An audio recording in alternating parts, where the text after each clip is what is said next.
할렐루야, 반갑습니다.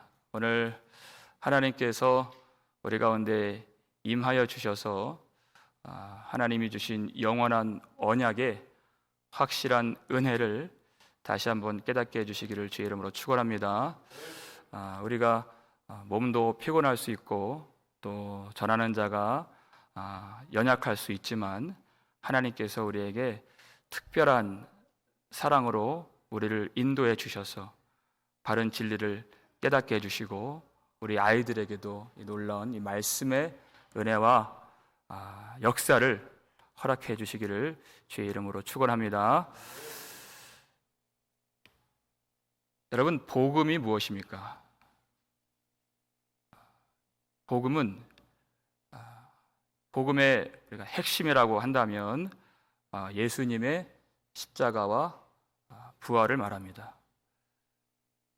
이 예수 그리스도의 이 복음을 하나님이 그의 백성들에게 주시기 위해서 사실 아주 오래전부터 모세의 율법과 또 모든 선지자들의 글을 통해서 가르쳐 주셨다고 지금 바울이 말하고 있는 것이에요. 복음이라고 해서 신약에 갑작스럽게 들어온 복음이 아니라 하나님은 처음부터 복음을 가르쳐 주고 계셨다 그랬어요. 왜냐하면 하나님이 복음이십니다. 27절 보니까요, 하나님이 그렇게 구약의 말씀을 통해서 복음을 가르쳐 주셨는데 이 사람들이 안식일마다 외우는 바, 이 말씀 나오죠. 선지자들의 말을 알지 못함으로 예수를 정죄하여, 이 말씀이 나와요. 하나님이 주신 말씀을 이들이 달달 외우기까지는 하는데 그 복음의 진의를, 그 깊은 뜻을 깨닫지 못했다. 왜 그런가? 그들 속에 하나님을 사랑하는 것이 없었고 대신 자기 자신과 세상을 의지하고 사랑하는 그 욕심들이 있어서 우리가 지난주에 살폈던 내용입니다. 하나님의 말씀이 그들에게 깨달아지지 않았던 것입니다. 그래서 말씀으로 오신 말씀의 성취자이신 예수님을 못 알아보고 정죄하고 죽이기까지 하는 그것이 십자가죠. 여러분, 이 사람들이 예수님을 미워해서 그들이 어둠이 되어서 빛을 깨닫지 못하는 것은 우리가 알아요. 그런데 왜 예수를 십자가에 못 박으소서 그렇게 빌라도에게 요구를 했습니까? 그냥 죽이는 것이 목적이 아니라 나무에 달린 자마다 하나님의 저주를 받았음이로다 하는 그 율법의 저주로서 예수님을 죽이고자 했다는 것입니다. 하나님의 저주 받은 자로 예수님을 죽여야 예수님 죽으신 후에도 그 이름조차 부르는 이가 없도록 그 이름까지 죽이는 것이에요. 여러분, 율법은 하나님의 말씀입니다. 예수님은 하나님의 말씀으로 오셨어요. 그리고 하나님이십니다. 그런데 이 유대인들이 예수님을 무엇으로 죽이려고 했다고요? 율법으로 죽이려고 했다. 그것이 이 백성들의 불순종의 내용입니다. 얼마나 악한 의도가 그 속에 들어가 있는가. 그런데 그것조차도 사도 바울이 이 설교에서 말하는 것은 성경에 그를 가르쳐 기록된 말씀을 다 응하게 한 것이라 이렇게 되어 있어요. 그것도 하나님의 말씀을 성취한 일이 된다. 여러분, 성경이 무엇이길래 이토록 악한 하나님의 말씀으로 하나님을 죽이려 하는 이런 불순종을 응하게 했다고 바울이 말하는 것입니까? 성경이 말하는 것은 바로 이스라엘 백성들의 불순종과 죄를 드러나게 하는 것입니다. 로마서 5장 19절 말씀이죠. 한 사람이 순종하지 아니하여 많은 사람이 죄인 된 것 같이. 이 한 사람이 아담입니다. 그리고 아담 그 이후에 오는 이스라엘 백성들과 우리를 다 포함하는 그 대표 아담. 그런데 그 다음 말씀이 한 사람이 순종하심으로 많은 사람이 의인이 되리라. 이것이 성경의 내용이라는 것이에요. 이스라엘 백성들과 우리의 불순종과 죄가 드러나야 하는 것이고, 하나님이 세우신 왕, 구주 예수의 순종하심과 의가 드러나는 것이, 이것이 성경의 내용이라는 것이에요. 이스라엘 백성들의 불순종과 그리고 하나님이 세우신 순종의 아들의 의가 철커덕 만나는 자리가 십자가라는 것입니다. 이것이 성경의 내용이에요. 그래서 사도 바울은 이 설교에서도 예수님이 전혀 죽일 죄가 없었다, 그것을 언급하고 있어요. 예수님이 죽일 죄를 이스라엘 백성들이 하나도 찾지도 못하는 가운데 죽임을 당하셨다. 이것이 무엇을 의미하는 것입니까? 여러분, 죄 삭시 사망입니다. 예수님은 죄가 없으셨어요. 누가도 그것을 말하고 바울도 지금 말하고 있어요. 빌라도가 3번이나 이 사람에게는 내가 죄를 찾지 못하겠노라, 3번 확증으로 말을 했습니다. 무엇을 의미하는 것입니까? 예수님이 죽으신 그 죽음의 책임이 예수님에게 있지 아니하고 이스라엘에게, 우리에게 있다는 얘기입니다. 그것이 성경이 우리에게 가르쳐 주는 바입니다. 예수님은 의로우신 하나님의 아들이시다 하는 것이에요. 여러분, 예수님의 의로우심이 어떻게 나타나게 되었죠? 그것이 오늘 본문 30절이에요. 읽겠습니다. 하나님이 죽은 자 가운데서 그를 살리신지라. 아멘. 하나님이 누구를 살리십니까? 의인을 살리십니다. 하나님. 죄의 삭은 죽음이에요. 전혀 죄가 없으신 예수님이 부활하신 것은 하나님이 예수님의 의를 직접 선포해 주신 사건이 되는 것입니다. 여러분, 사람이 할 수 있는 것은 죽이는 것밖에 없습니다.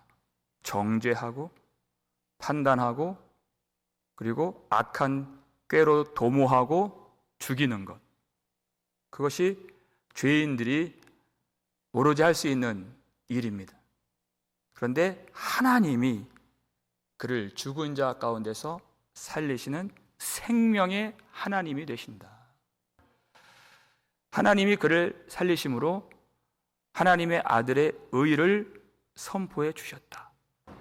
하나님의 아들의 의가 선포되는 이 확증의 사건이 바로 부활 사건입니다. 그러면 십자가로 이스라엘 백성들과 우리의 죄가 분명하게 드러났어요. 그런데 거기에 쾅 도장을 찍는 이 확증의 사건이 부활 사건이라는 것이에요. 모든 사도들이 그것을 말하고 있습니다. 베드로가 관원들 앞에서 핍박 가운데에서 이 설교를 했죠. 5장 30절 말씀 볼까요? 읽겠습니다. 너희가 나무에 달아 죽인 예수를 우리 조상의 하나님이 살리시고. 그렇죠? 사람들은, 이스라엘은, 우리는 예수를 나무에 달아 죽인 것밖에 없습니다. 그것만이, 여러분, 이 30절, 이 한 절 안에 인생의 본질과 정체성이 다 녹아져 있는 것이에요. 무슨 업적이 있든, 무슨 우리의 지혜가 있든, 행적이 있든 하나님이 보실 때에는 딱 한 가지, 너희가 나무에 달아 죽인 예수를. 이 십자가예요. 이 한마디로, 한 문장으로 모든 인생들의 그 소행을, 삶을 정의 내리시는 것입니다. 그런데 우리 하나님은 어떤 하나님이신가? 우리 조상의 하나님이 그를 살리셨고, 생명의 하나님. 우리가 주를 알지 못하고 거역하여서 예수님까지 정죄하고 죽인 것을 하나님이 돌려놓으시고 하나님 그 예수를 다시 살아나게 하셨다. 그래서 하나님의 의를 선포해 주셨다. 여러분, 많은 사람들이, 교회 다니는 사람들이 십자가를 믿고 부활을 믿어야 된다 그래요. 그래서 여러 가지 말을 하는데, 여러분, 부활을 믿는 것이요, 죽은 사람이 살아났다고 하는 그 신기하고 놀라운 그 사건 자체를 믿는 것이 아닙니다. 예수님의 부활로서 확증된 첫 번째, 예수님 죽음의 책임이 우리에게 있다는 것을 믿는 것이에요. 무엇입니까? 자기 죄를 고백하는 것이라는 것입니다. 그러니까 세례 요한이 예수님 오실 길을 예비할 때 무엇으로 예비해요? 회개의 세례를 베풀었다 그러잖아요. 이 마음이 준비가 안 되면 예수님을 믿을 수가 없는 것입니다. 그저 죽은 자가 살아났다고 하는 그런 신기한 일을 나는 믿습니다, 이런 고백이 아니에요. 이 부활은 예수님의 의로우심을 믿는 것입니다. 그것은 나의 죄를 깨닫는 것이에요. 이것이 십자가와 부활의 복음을 믿는 것입니다. 하나님이 예수님을 어떻게 살리셨는가? 사도 바울이 로마서 1장 가장 처음에 이 대목을 이렇게 가르쳐 줍니다. 1장 4절 말씀 읽겠습니다. 성결의 영으로는 죽은 자들 가운데에서 부활하사 능력으로 하나님의 아들로 선포되셨으니 곧 우리 주 예수 그리스도시니라. 아멘. 그랬어요. 하나님이 성결의 영으로는 죽은 자들 가운데서 부활하사 능력으로 하나님의 아들 예수를 살리셨는데, 그것은 하나님의 아들로 선포하신 일이 된다는 것이에요. 지금 이 백성들이 악한 꾀로 도모한 일은 무엇입니까? 예수님을 하나님의 저주받은 자로 죽이는 것이었어요. 그래서 십자가에, 나무에 달아 죽인 것입니다. 그런데 하나님이 아들 예수를 하나님의 아들로 선포하신 이 부활 사건이 무엇을 가르쳐 줍니까? 사람들의 법정에서 예수님이 사형 선고를 받고 하나님의 저주를 받아서 죽임을 당하셨다는 이 모든 판결을 다 뒤집어 놓으신 것이 하나님. 하나님만이 의로우신 재판장이 되십니다. 자기가 의로운 줄 알고 이 대제사장들이 예수님을 사형에 해당하는 자라고 그들의 옷을 찢고 참남하도다, 그렇게 말을 했어요. 근데 하나님이 그 판결을 뒤집어서 하나님의 아들에게 의로움을 선포하시고, 그럼 어떻게 됩니까? 예수님을 판단한, 그리고 정죄한, 십자가에 죽인 이 사람들에게 그 모든 책임이 이제 던져지는 것입니다. 이것이 바로 부활 사건이에요. 이것을 알아야, 자기 죄가 무엇인지를 알아야 이것이 복음으로 돌아가는 문이 됩니다.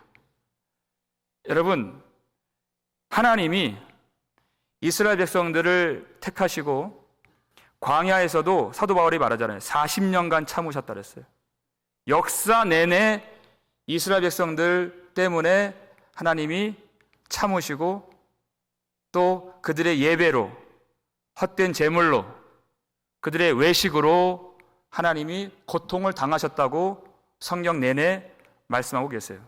근데 그들이 그것을 인정 안 했습니다. 우리 이사야 우리 1장 4절 말씀 볼까요? 이것이 하나님이 그 백성들을 보시는 관점이에요. 읽겠습니다. 슬프다 범죄한 나라요, 허물진 백성이요, 행악의 종자요, 행위가 부패한 자식이로다. 그들이 여호와를 버리며 이스라엘의 거룩하신 이를 만홀히 여겨 멀리하고 물러갔도다. 여러분, 이사야 1장을 보면 참 참혹해요. 그것이 나의 이야기라고 생각되면 참 너무나도 두려운 말씀이고 부끄러운 마음을 들게 만드는 말씀이에요. 이 백성들을 부를 때 이제는 내 백성이라고도 하지 않으시고 소돔 관원들아 고모라 백성아 이렇게 말씀하세요. 심판받아 마땅한, 우리는 소돔 백성 보고 고모라 백성들 보면은 혀를 차면서 그렇게 나와는 전혀 다른 그런 하나님의 저주받은 그런 부류로서 우리는 볼 것 같아요. 근데 하나님 보실 때는 그런 관점이 아니다 하는 것이에요. 이스라엘 백성들이 갖고 오는 그 많은 그 소와 염소와 그 어린 양의 피 가져오지 말아라. 헛된 재물을 가져오지 말아라. 더 이상 내가 기뻐하지 아니하노라. 이렇게까지 말씀하신 분이십니다. 그런데 이 백성들이 하나님을 만홀히 여기고 하나님의 말씀도 가볍게 여기는 것이에요. 하나님의 말씀을 그렇게 공부하고 달달 외울 정도로 잘 안다고 하는 자부심이 있었지만 하나님의 마음을 몰랐다는 것입니다.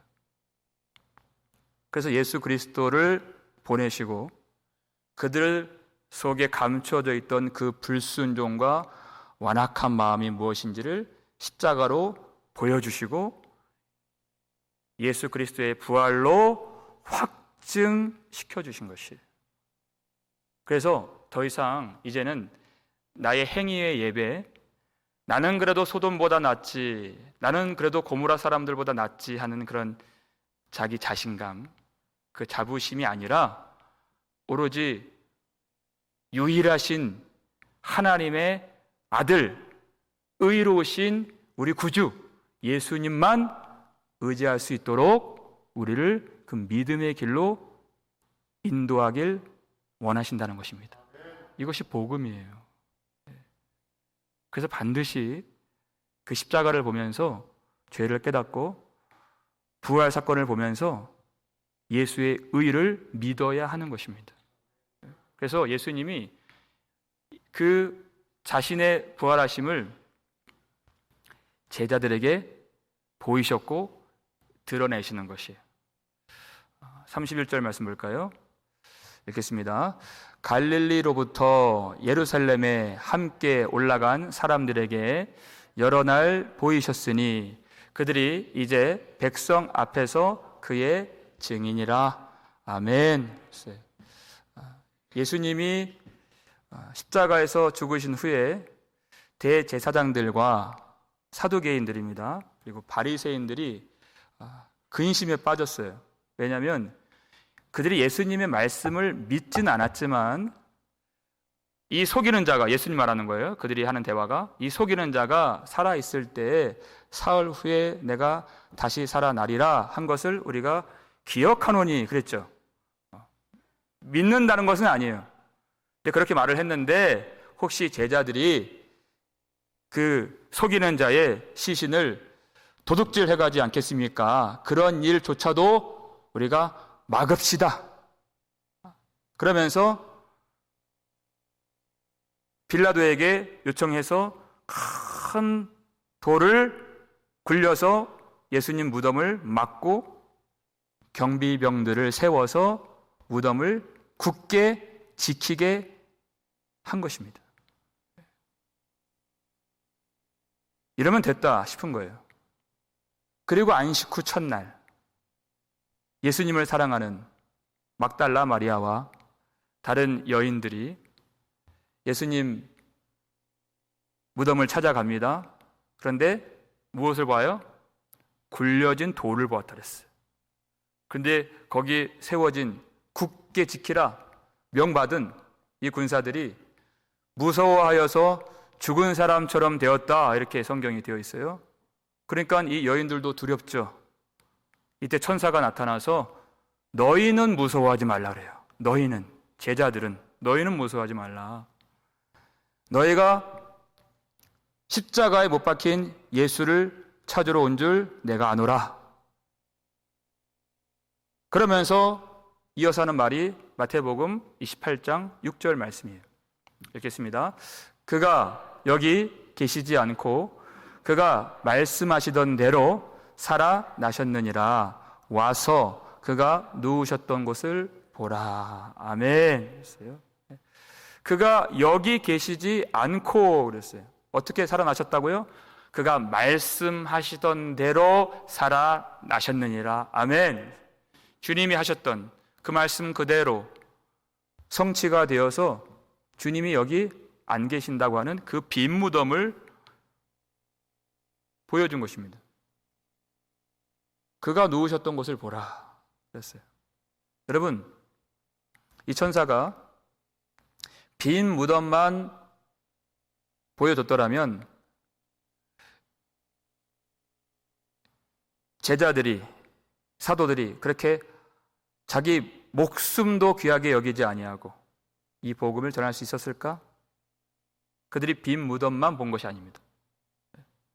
예수님이 갈릴리로부터 예루살렘에 함께 올라왔던 사람들에게, 제자들에게, 형제들에게 자신을 보이셨다 그랬어요. 여러 날 동안 보이셨다 그랬습니다. 사도행전 1장 보니까 그날이 40일이었어요. 부활하신 예수님이 그들에게 보이셨다. 그런데 어떤 사람들인가? 갈릴리로부터 예루살렘까지 함께 올라간 사람들, 그렇게 얘기해요. 여러분, 갈릴리가 어떤 지역입니까? 우리가 요한복음 7장 할 때 다루었지만 거기는 사망의 그늘진 땅이라는 별칭이 붙은 땅, 그 지역이에요. 이방인의 갈릴리라고 불리던 그런 지역이에요. 멸시받고 배운 것 없고 가진 것 없고 빛을 보지 못했던 제자들이었습니다. 그런데 그들의 빛은 예수님이셨어요. 그러니까 그들이 생업으로 여겼던 배와 그물을 버리고 예수님을 따라서 함께 예루살렘으로 올라갔던 것입니다. 예수님만 영광으로 삼고 예수님만 길로 삼은 예수님의 제자들에게만 보이셨다는 것이에요. 안식 후 첫날 무덤가로 왔던 여인들도 마찬가지. 성경 보니까 막달라 마리아와 다른 마리아들이었어요. 왜 예수님 십자가에 그리고 부활의 현장에 왜 마리아밖에 없습니까? 특별히 막달라 마리아는 누가복음 8장 보니까 7 귀신에 들려서 그 인생이 완전히 사람들에게 멸시를 당하고 어떤 삶의 가치를 인정받을 수 없었던 그런 여인입니다. 그 마리아라는 이 말이 마라에서 나왔다 그랬죠. 쓴물이에요, 그 인생 자체가. 도무지 구제할 수가 없고 사람의 힘으로는 개선될 여지가 보이지 않는 7 귀신에 들린 여인이에요. 그런데 생명 대신, 진리 대신 예수님을 만나고 그의 인생이 완전히 달라지게 되었습니다. 새로운 삶이 열리고 그가 생명을 발견하고 빛을 보게 된 것이에요. 그렇게 예수님을 알게 되고 사랑하게 된, 그래서 자기의 모든 삶의 자리를 뒤로 하고 예수님을 쫓아서 예수님 죽음의 자리가 되는 예루살렘까지 쫓아온 그 제자들에게만 예수님이 부활하신 자신을 보이셨다는 것이에요. 왜 그렇습니까?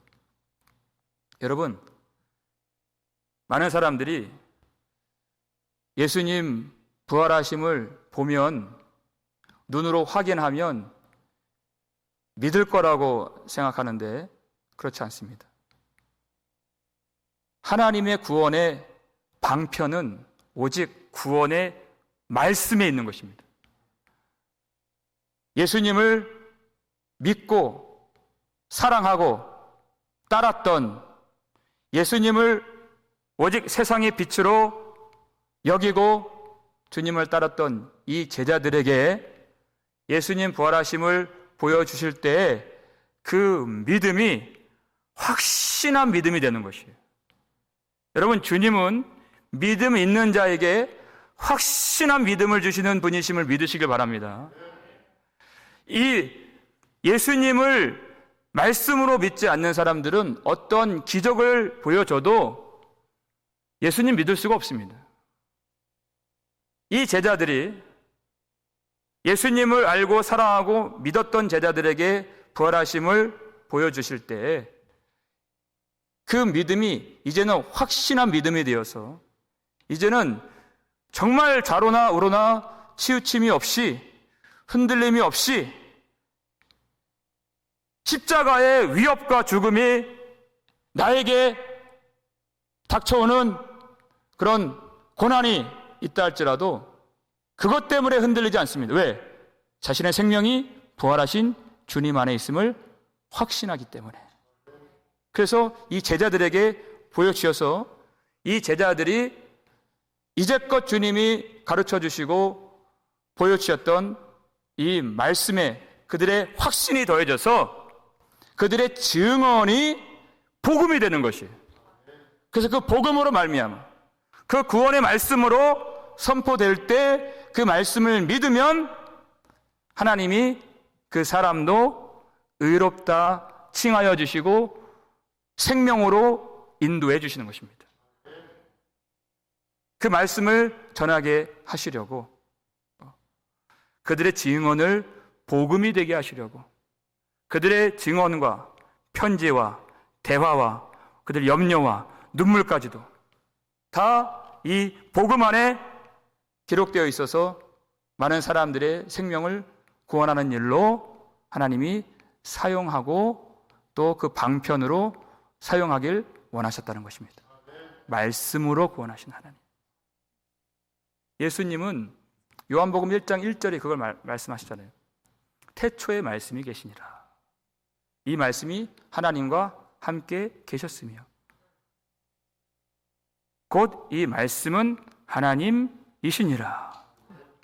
말씀이 육신이 되어 우리 가운데 거하심에 우리가 그의 영광을 보니 독생자의 영광이요 은혜와 진리가 충만하더라.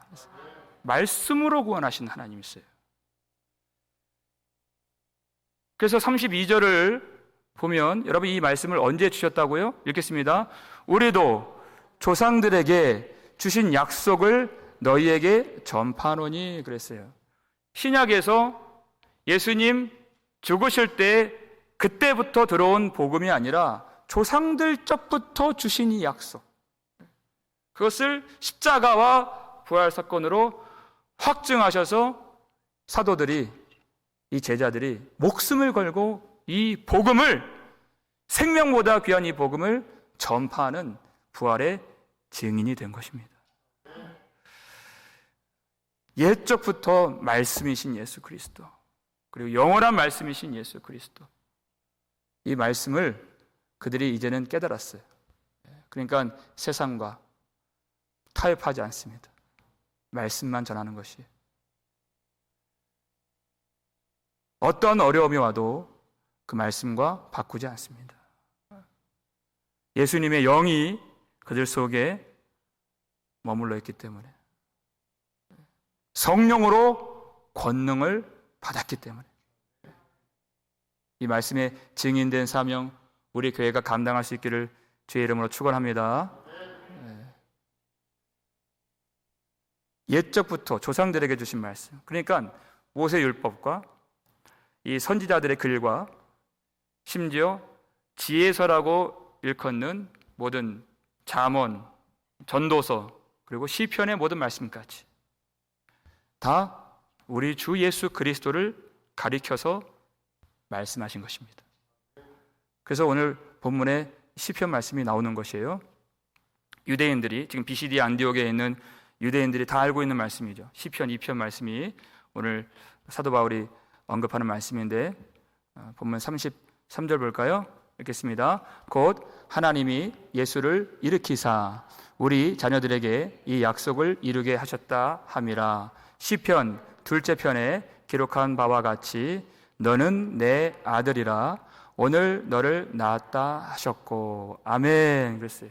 자, 여러분, 이 시편 2편을 읽을 때 유대인들이 그 말씀 너무나도 유명해요. 더군다나 두 번째 말씀이에요. 그러니까 이 말씀을 읽을 때 그들이 그 진의, 주님이 우리에게 주신 그 진짜 의미대로 읽은 것이 아니라 그냥 문자 그대로만 읽은 것이에요.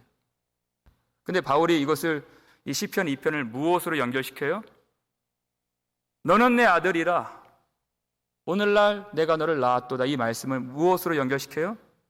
하나님이 예수를 죽은 자 가운데서 일으켜주신 부활 사건으로 해석을 하는 것이에요. 다윗이 예수님 오시기 전에 어떤 정황 속에서 어떠한 마음을 품고 이 시를 지었을까? 그 배경을 좀 먼저 볼까요? 우리 시편 2편의 2절 3절 말씀 함께 읽겠습니다. 세상의 군왕들이 나서며 관원들이 서로 꾀하여 여호와와 그의 기름 부음 받은 자를 대적하며 우리가 그들의 맨 것을 끊고 그의 결박을 벗어 버리자 하는도다. 아멘. 다윗의 고백 속에 무엇이 들어있습니까? 십자가가 다 들어가 있죠. 그렇죠? 세상의 군왕들이, 힘이 있는 사람들, 권세 있는 사람들, 권력의 승기를 잡은 사람들, 이 사람들이 다 서로 꾀하여서 무엇을 그들이 도모합니까? 여호와와 그의 기름 부음 받은 자를 대적했다는 거예요. 이것이 세상입니다. 세상의 본질이에요. 여러분, 아직도 세상이 아름다워 보이십니까? 이것이 세상이에요. 세상은 왜 힘을 가지려고 해요? 왜 사람들을 모으려고 합니까? 왜 영향력이 있어야 된다고 말해요? 여호와를 대적하기 위해서예요. 여호와의 기름 부음 받은 자를 대적하기 위해서. 여호와의 기름 부음 받은 자 메시아 예수 그리스도, 그 말씀을 대적하기 위해서 그들의 결박을 끊고 그들의 그 줄에서, 통치에서, 말씀에서 벗어나고자 하나님이 주시는 이제는 말씀의 통치가 아닌 내가 하고 싶은 대로, 내가 생각하는 대로. 그렇죠? 지금 이 악한 세대가 벌이고 있는 일들이 그거 아니에요? 심지어 남자와 여자를 구별하시고 창조하신 그 말씀까지도 내가 원하는 대로 하겠다는 것이에요. 이것이 세상의 군왕들과 통치자들이 도모하는 내용인 것입니다.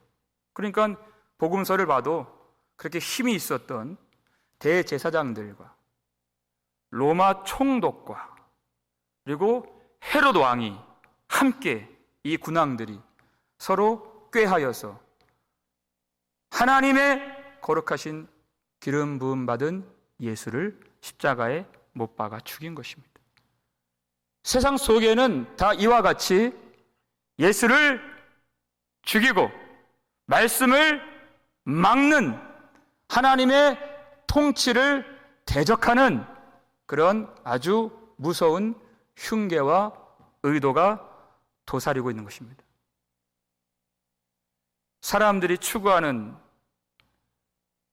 인기 있는 그런 모든 문화 속에, 사회 속에, 권력 속에, 사람들이 보기에 아름다워 보이는 풍요로움 속에, 번영 속에 아이들이 10살, 6살만 되면 BTS 노래를 흥얼거려요. 아무런 여과 없이. 그 속에 무슨 뿌리가 있는지, 그 속에 어떤 의도가 있는지 어른들도 다 그렇게 자랐습니다. 그 대중문화 속에, 그런 가요 속에, 노래 속에 어떤 사상이 녹아져 있는가, 그것도 모른 채 교회 안에서 그런 것들을 흥얼거리고 있는 모습들을 우리가 보게 됩니다. 세상은 하나님을 대적하는 영역입니다. 하나님의 기름 부음 받은 자를 죽이고 또 그 말씀을 막고 그 부활도 막고자 돌을 굴려 막은 세상들이에요. 근데 그 순간 군왕들이 권력과 사람들을 동원해서 그 일들을 다 이루었다 할 즈음에 하나님이 뭐라고 선포하세요? 시편 2편 7절 말씀 읽겠습니다. 내가 여호와의 명령을 전하노라. 여호와께서 내게 이르시되 너는 내 아들이라. 오늘 내가 너를 낳았도다. 아멘. 세상이 이기는 것처럼 보입니다.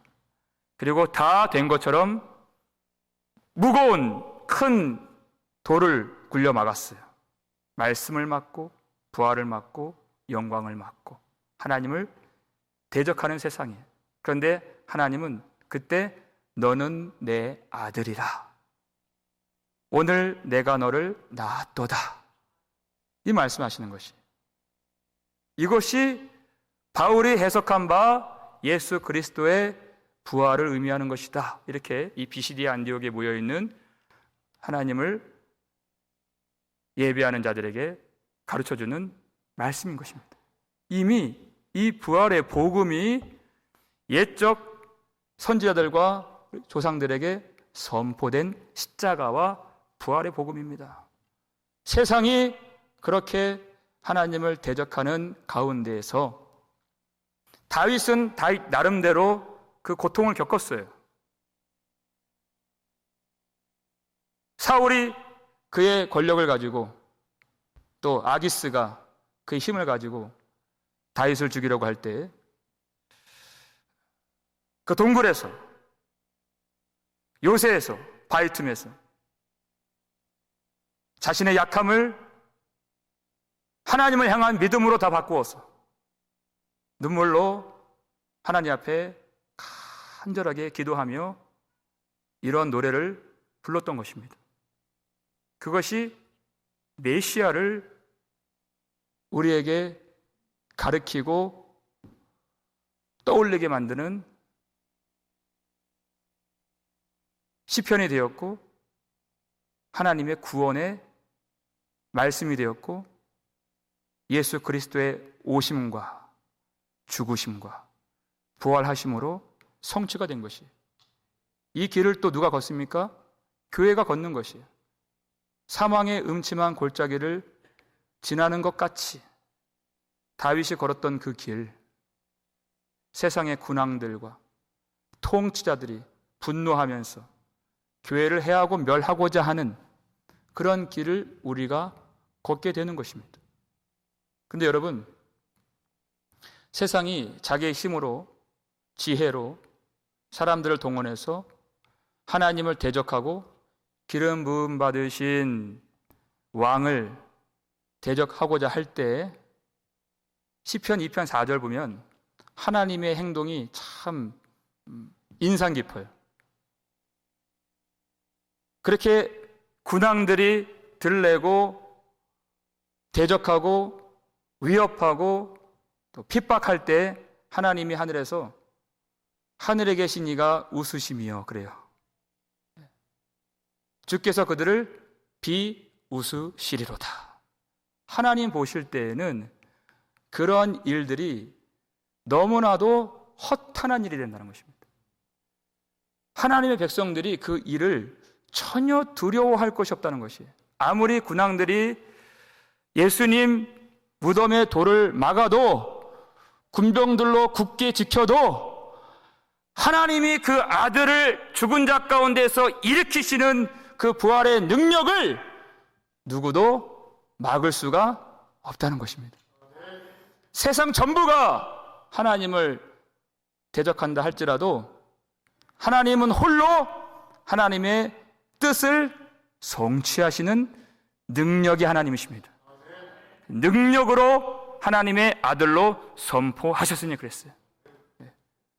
아무도 막을 수 없는, 하나님 말씀대로 성취하시는 하나님을 바라볼 때 지금 십자가에 그 십자가 탑을 없애고 예배를 막고 이런저런 악한 꾀로 도모하여서 성도들을 핍박하는 이 시대를 살고 있는 우리이지만, 우리 하나님이 죽은 자 가운데서 그 아들을 일으키신 능력의 하나님, 의로우신 재판장이심을 우리가 믿고 바라본다면 우리 모든 소망과 우리 모든 신뢰를 우리 구주 예수 그리스도께 다 두어서 굳건한 믿음으로 영광의 하나님을 예배할 수 있음을 믿으시길 바랍니다. 그 믿음이 우리에게 있어야 된다는 것이에요. 예수님이 어떻게 부활하셨는가? 오늘 이 마지막 절 34절이죠. 함께 읽겠습니다. 또 하나님께서 죽은 자 가운데서 그를 일으키사 다시 썩음을 당하지 않게 하실 것을 가르쳐 이르시되 내가 다윗의 거룩하고 미쁜 은사를 너희에게 주리라 하셨으며. 아멘. 예수 그리스도의 부활을 또 무엇과 연결시킵니까? 다윗의 거룩하고 미쁜 은사를 너희에게 주리라. 교회와 부활의 능력을 연결시켜주고 계시는 것이에요. 자, 보세요. 하나님께서 죽은 자 가운데서 그를 일으키사 그랬어요. 근데 여러분, 그 다음에 다시 썩음을 당하지 않게 하실 것을 가르쳐 이르시되 그랬어요. 왜 이 중간에 이 말씀이 들어가 있는가? 다시 썩음을 당하지 않게 하실 생명, 이것이 부활의 생명인 것입니다. 다시 썩음을 당하는 부활도 있다는 것이에요. 이를테면 무엇이냐? 예수님이 공생애를 사실 때에 어떤 사람들을 다시 죽은 자인데 살려주신 사건들이 있었죠. 누굽니까? 3번 있었습니다. 나인성 과부의 그 아들 청년을 살리시는 내용이 있었고, 누가복음 7장에서, 그리고 죽은 나사로를 예수님이 살리신 내용이 있었죠. 요한복음 11장에서. 그리고 회당장 야이로의 딸을, 그 12살 된 딸을 살리신 내용이 마가복음 5장에 있습니다. 그런데 여러분, 이 3사람의 죽은 자 가운데서 살아난 이 생명은 시간이 지나면 또 어떻게 돼요? 다시 썩음을 당게 되는 그런 부활이에요. 그러니까 여러분, 우리가 예수님께서 우리 질병을 고쳐주시고 우리 암덩이를 제거해 주시고 주님께서 오늘도 우리에게 기적을 내려주셔서 우리를 살려주실 때, 여러분, 그것은 다시 썩음을 당게 되는 생명이라는 것입니다.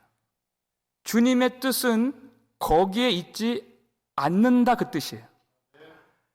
주님이 우리에게 주실 생명은 기적에 있는 것이 아니고 그러한 차원의 능력이나 그러한 차원의 생명에 있는 것이 아니다. 다시 썩음을 당치 않게 되는 영생의 부활을 우리에게 주실 때 무엇으로 주십니까? 예수님의 십자가와 부활의 복음을 우리에게 가르쳐 주셔서 그 영원한 생명을 주신다는 것이에요. 예수님을 믿는데, 예수님의 능력도 믿고 생명도 믿는데, 정말 주님이 말씀으로 주시는, 그런 병을 고쳐주시고 이렇게 죽은 자를 살려주시는 것은 주님이 표적으로서 주신 것이에요. 더 온전한 믿음으로 나아가도록 주신 것이지, 진정한 구원은 말씀을 통해서 주신다는 것입니다. 그 말씀이 어떤 말씀입니까? 다윗에게 주신 그 미쁘신 언약을 성취하시는 말씀이라는 것이에요. 이 시편에도 기록되어 있고 선지자들의 글에 기록되어 있는 그 말씀을 성취해 주시는, 특별히 다윗에게 어떠한 언약을 주십니까? 사무엘 하 7장에 다윗의 언약이 나오는데, 다윗의 언약을 보면 가장 많이 나오는 단어가 영원히 견고하게 하리라. 영원히. 너의 집과 너의 나라를 내 앞에서 내가 영원히 보존하며 너의 왕위를 영원히 견고하게 하리라. 영원한 언약이다. 절대 흔들림이 없는. 이 세상은 흔들림이 있지만, 이 세상은 요동치는 세상이지만, 때로는 땅도 흔들리고 하늘도 흔들릴 그때가 오지만, 하나님의 언약은 영원히 흔들리지 않는 영원한 말씀인 것입니다.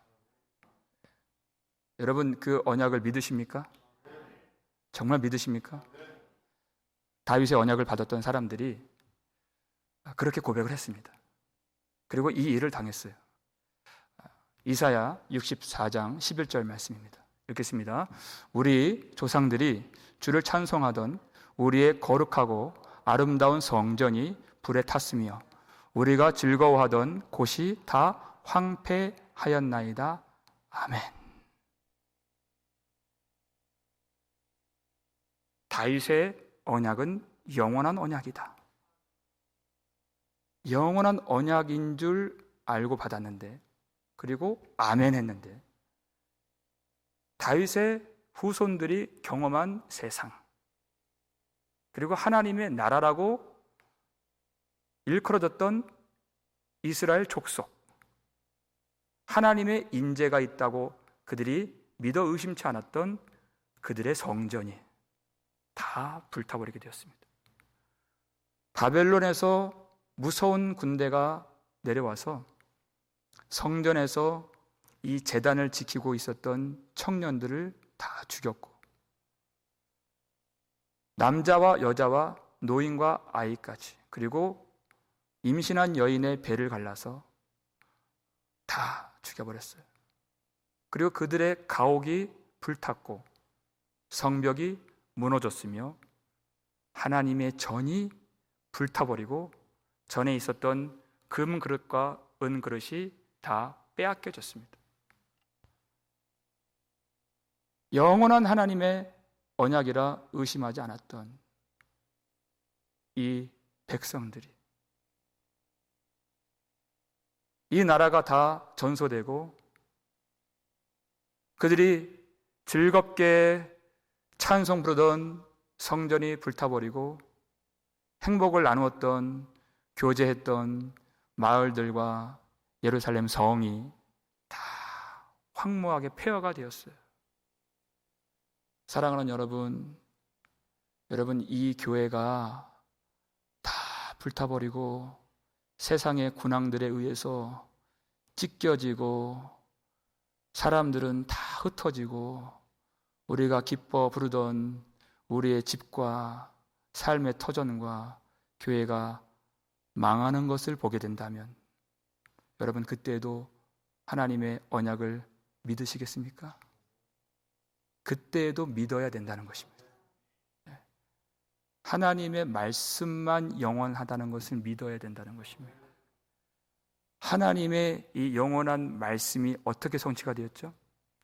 이스라엘 백성들이 성벽을 다시 짓고 성전을 다시 만들고 그 불탔던 가옥들이 다시 재건되는 것으로 성취되는 것이 아니라 예수 그리스도께서 십자가에서 죽으시고 부활하심으로 이미 성취되었다는 것입니다.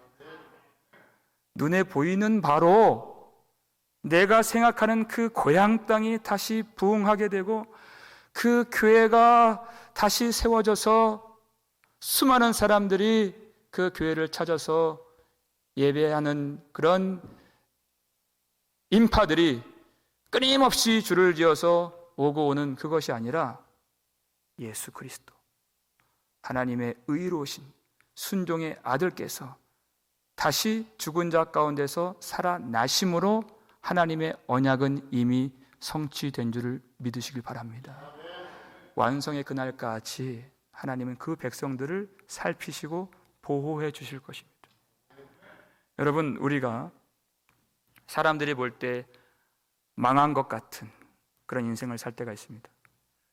우리 육신이 점점 망하는 길로 지금 가고 있어요. 하지만 하나님의 언약은 성취의 길로 가고 있는 것입니다. 완성의 길로 가고 있는 것이. 우리의 계획이 실패하는 것이지 세상된 내가 망하는 것이지 주님이 세우신 말씀은 영원히 견고하게 되는 것을 믿으시길 바랍니다. 육신된 나와 하나님을 알지 못하는 세상된 나를 망하게 하시고 이 육신의 장막과 함께 멸하여 주시고 영원히 견고하게 하시는 영으로서 주님을 알고 섬기게 하시는 하나님이 세우신 말씀만 우리 속에서 남게 하시고 견고하게 하시는 그 길에서 여러분 세상에 보이는 바로 내가 느껴지는 감정으로 내 감각으로 절대 판단하지 마시고 하나님의 영원하신 말씀을 믿으시길 바랍니다. 내 눈에 보이는 바 모든 것이 불타버리고 상실되고 건강을 잃고 사람들이 떠나고 외면을 받고 멸시를 받지만 여러분 그것이 십자가입니다. 누가 십자가를 사랑하겠습니까? 주님이 그 일을 성취하시고 이루시는 전능하신 하나님이십니다. 세상에 믿던 모든 것 끊어질 그날 되어도 구주의 언약 믿사와 내 소망 더욱 크리라. 주 나의 반석이시니 그 위에 내가 서리라. 그 위에 내가 서리라.